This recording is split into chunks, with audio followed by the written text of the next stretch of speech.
Welcome to another episode of A&A Mustangs. Today's episode, I'm going to be getting the Coyote ready to go on the Challenger. Stay tuned.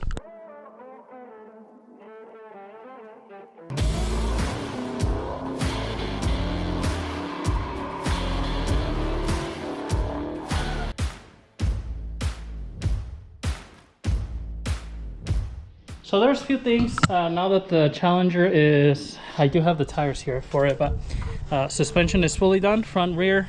I did move it back, so now I can have room for the engine to start going in. So suspension's all done. Next step on this is going to be to start getting the engine in there and actually fabricate the motor mount. So there's a lot of different mounts that you can use, like the new edge ones, and they should mount in here. I'm not sure which bolts they mount to, but they do mount in here. You can buy aftermarket ones, all that stuff. So I have what I went ahead and bought was, I'm also working on my 67. I'm gonna start doing some body work, so I took the tires off so I can work on all the flares. I want to get this one painted this year in the next few months. So while working on that one, I am also going to be really focusing on the body work on this one. It looks good from a few feet.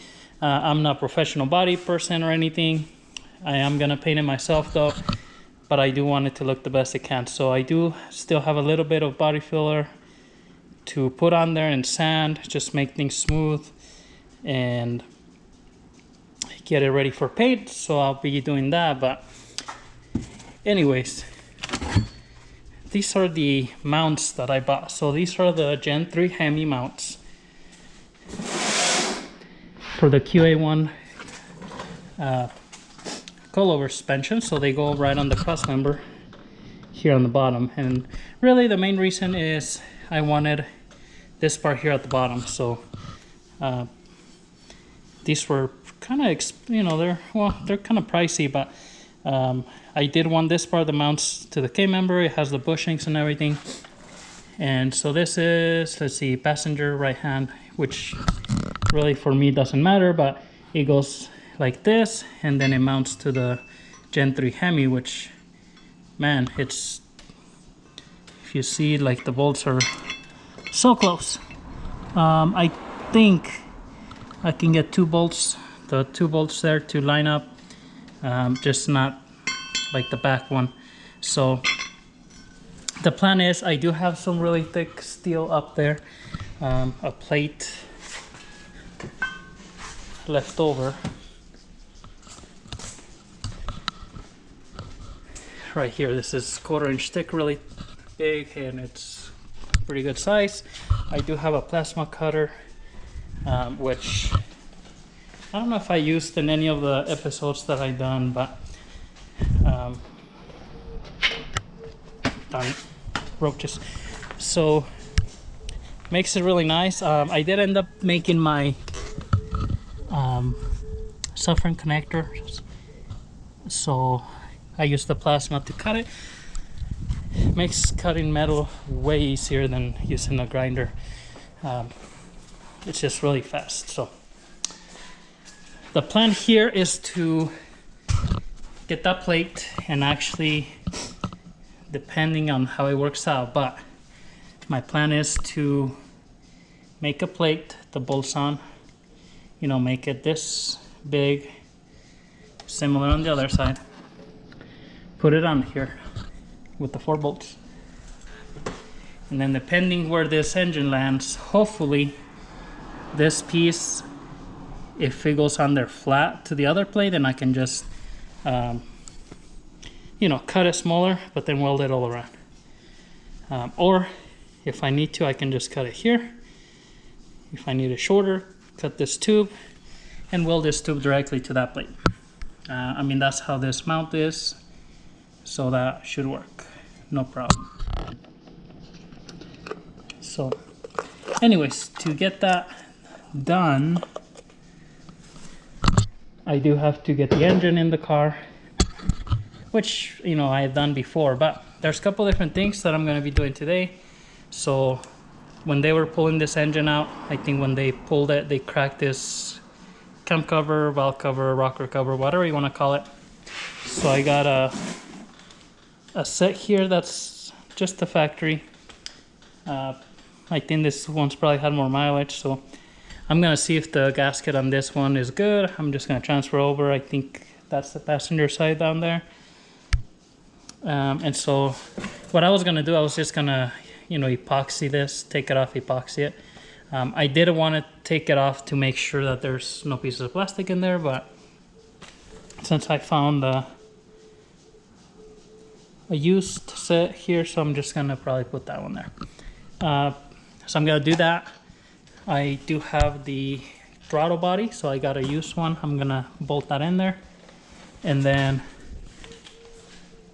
this is the performance pack engine. So it did come with the engine oil cooler, but the hoses are cut and you can't get these hoses separately. So before, with the factory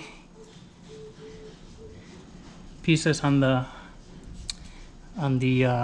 Challenger, this was going to interfere, and so I did buy the little adapter here to take the oil cooler off and put just the regular, you know, put the oil filter right into the housing, no oil cooler.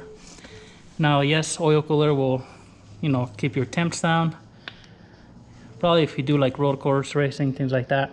But since I can't get the hoses, now you can get the whole kit. I think it's like the Boss 302 kit, and it's, I don't know, I think it's like $300. That's the hoses and the cooler. So if I ever do want to go back, if there's room, I'll just get a whole new setup, you know, and run it that way. So for now, I'm gonna take it off, make it a little bit simpler, you know, not too much stuff around, oil filter right in there, a little bit more clearance. So I'm gonna do that. And then pretty much once I'm done with that, I am gonna, I think, paint the block black just to kind of put some paint on there. Once that's done, then it's gonna be ready to take out of my engine stand, put on the hoist, and then get the transmission. I'm gonna put the transmission on the engine stand so I can do the filter, gasket, all the seals, get it ready put together, and then get in the car. So today, getting the engine, the Coyote here, ready to put in. So let's get started with this.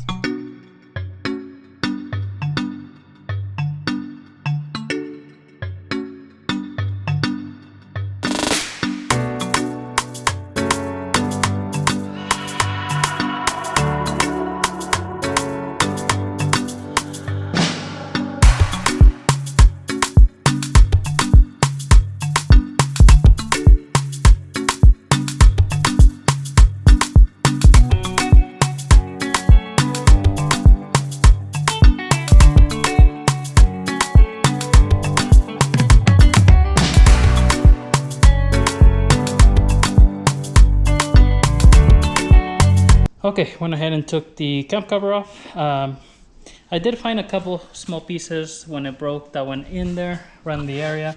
I don't see anything else, so that's good.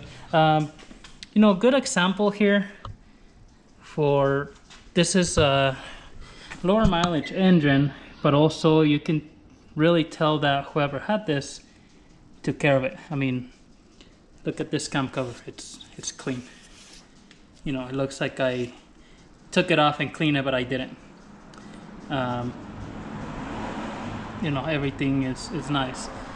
This I got on, I think, Facebook Marketplace. I think the guy's engine blew up, and I know, I mean, maybe I think he had turbos, I don't know, but besides the point, I mean, look at this freaking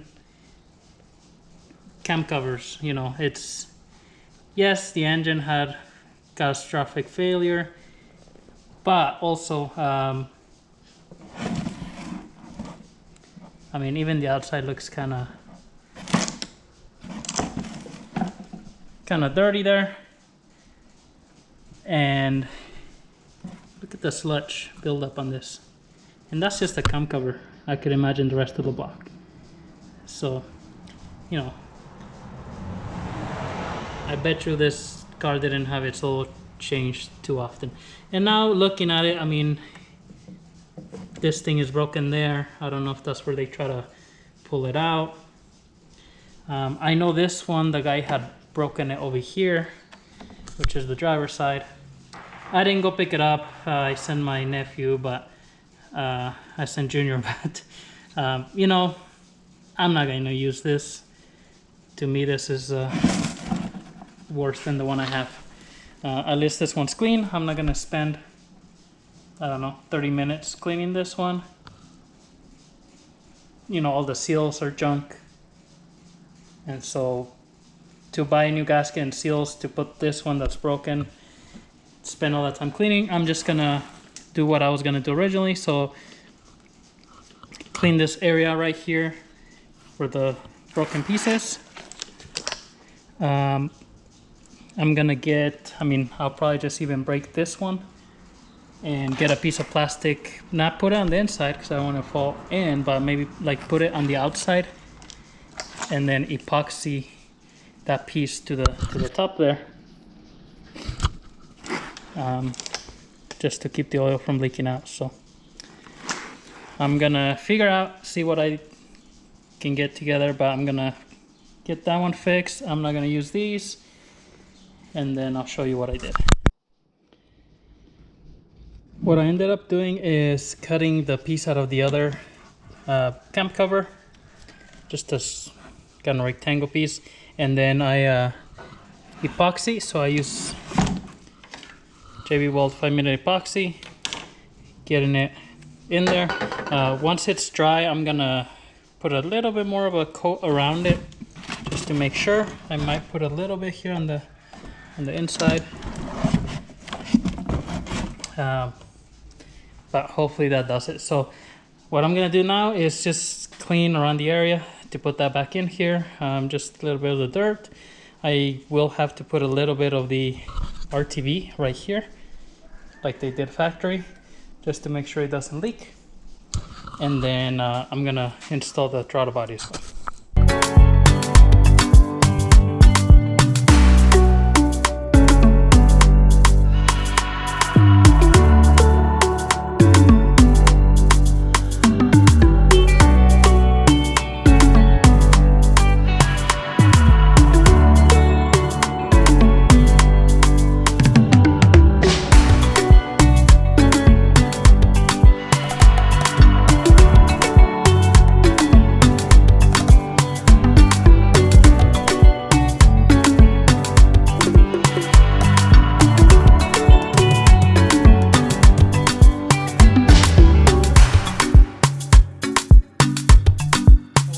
For the camp cover, I'm gonna go ahead and take this off.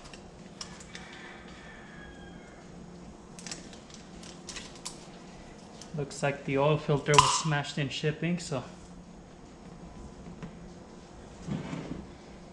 oil looks pretty good. I mean, a little bit brown, but not too bad, which is a good sign.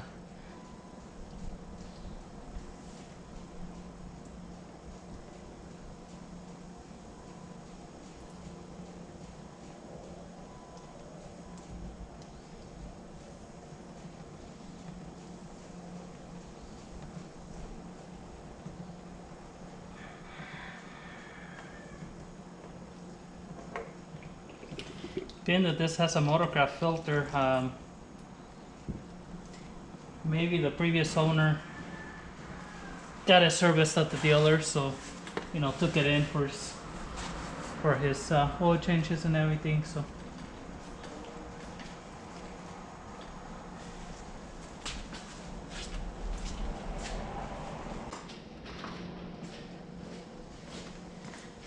okay, so where the oil filter actually threads in, there's a hex, and I believe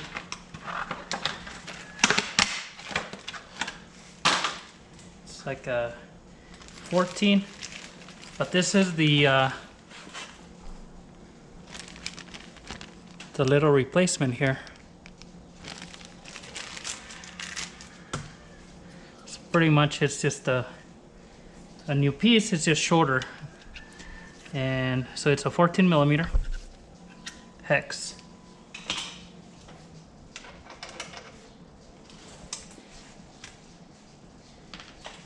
For the new one anyways, it looks like the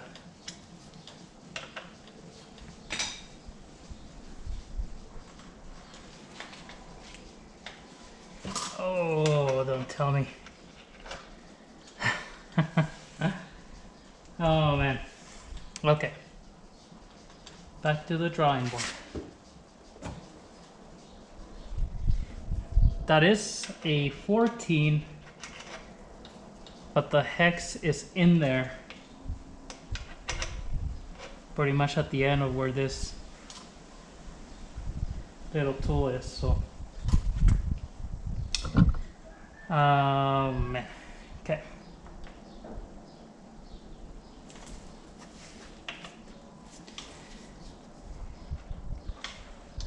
That sucks.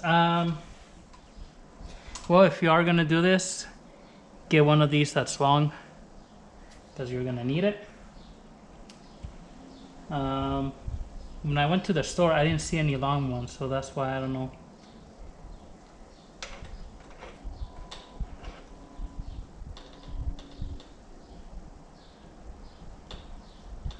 I could probably sand this down or cut the threads off of this one. So I think when you buy the new one, it comes with the new piece.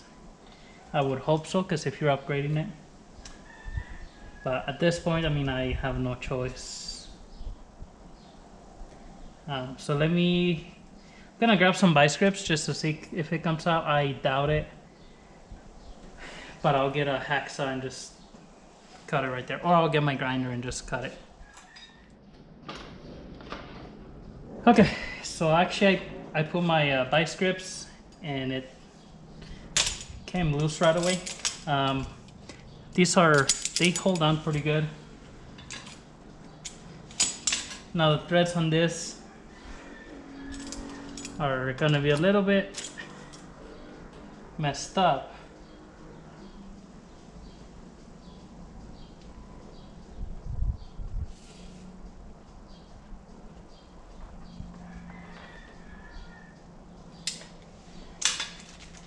But I am gonna save this just in case I ever want to go back and the new one doesn't come with it. I can restore the threads. They're not too bad, just in case. I'll hold on to it with all of my other junk I have around.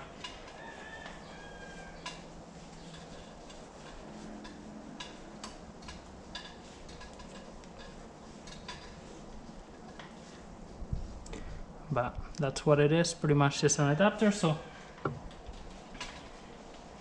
you see the new one, pretty much just gonna thread in, and then the filter's gonna thread in there. So, but you can see the hex, it's in there, it's just all the way in here. So, you know. So at this point, you should be able to pull this out. So this is a oil to water cooler, I guess. Cooling goes through here, cools it off. It's not per se like an engine oil cooler where the engine oil goes out and gets cooled by the radiator. It's the other way, the radiator water comes in here. So a little bit different.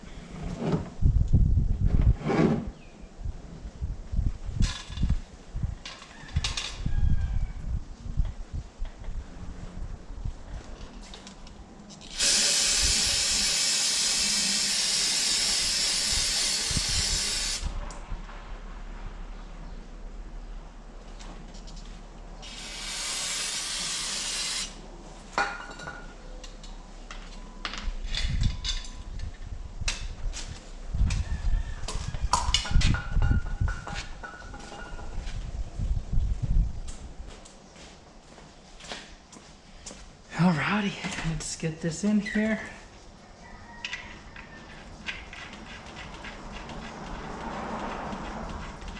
Now this one has like a little shoulder.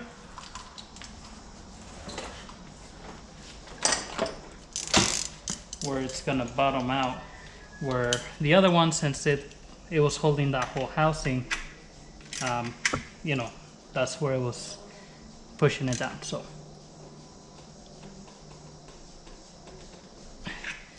that should be tight enough. I did put a little bit of not anti-seize, but thread locker, just because when you take the filter off, you want the filter come off, not this.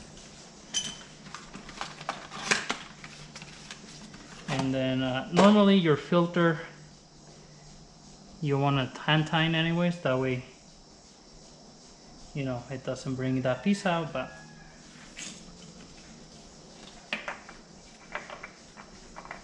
with the thread locker, it should help it stay in there. So, and I use the blue one, so that way it's not too bad if I ever do need to switch it out to the cooler.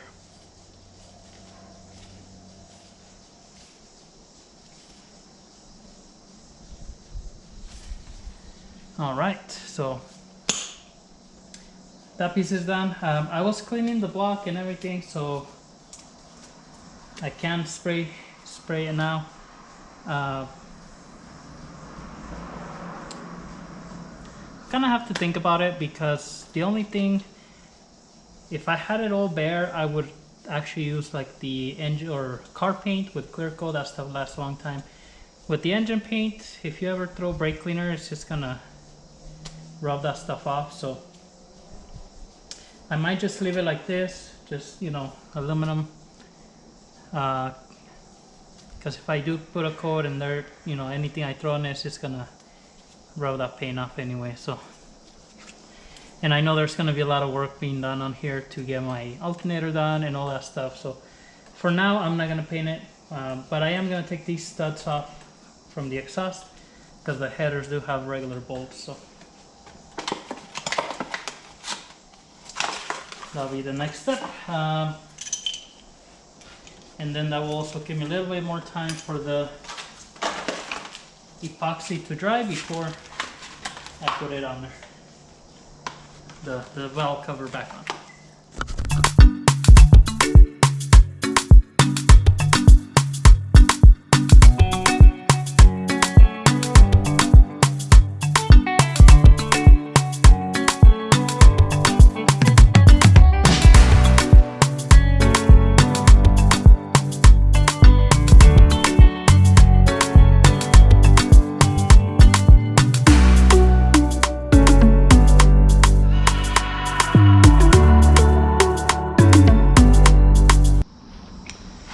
Okay, so the last thing to do here is to take the studs off here. So you need an E socket, looks like E8 is what fits on those bolts.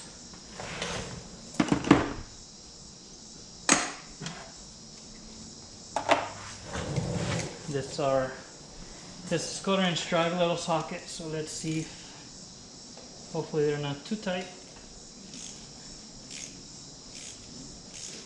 Obviously when they took the factory exhaust manifold off, some of the studs came with a nut, and that happens sometimes. So they shouldn't be on there too bad, but sometimes, you know, depends how old your engine is, they're gonna be kind of seized. So make sure you get the right size Torx. That way you don't strip it.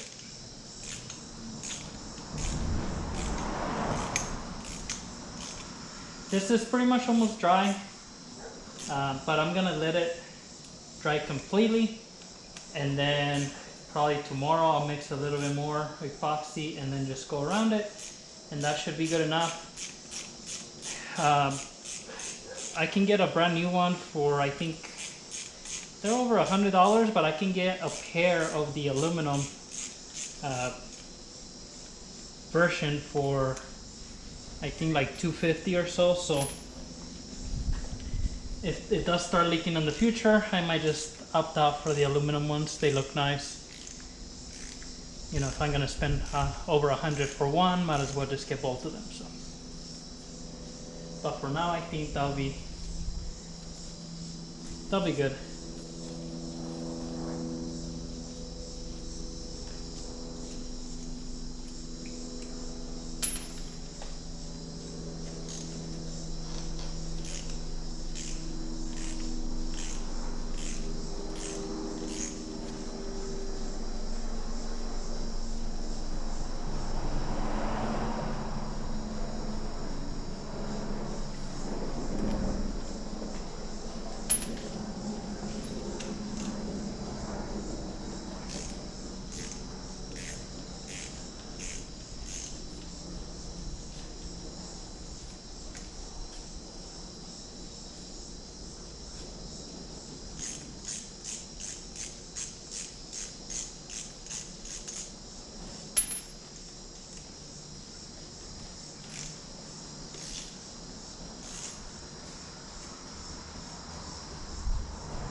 Right, so all these are good.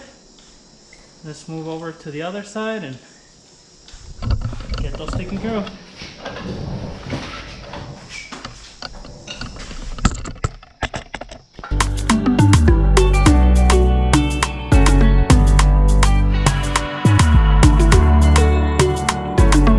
Alright, so went ahead and did everything I needed to do, get this thing ready. Throttle body is in. There's going to be a lot more stuff that I'll have to do once it's in. Cooling system and all that, but the exhaust studs are out as well. So this is going to be ready. Next episode, I'm going to get my engine hoist, get it out of here, take it out of the stand, put the transmission in the stand, get that all done, and then put them together and put them in the car. So I hope you enjoyed the video today. If you have any questions, comments, leave them below. Subscribe to the channel. We'll see you in the next one.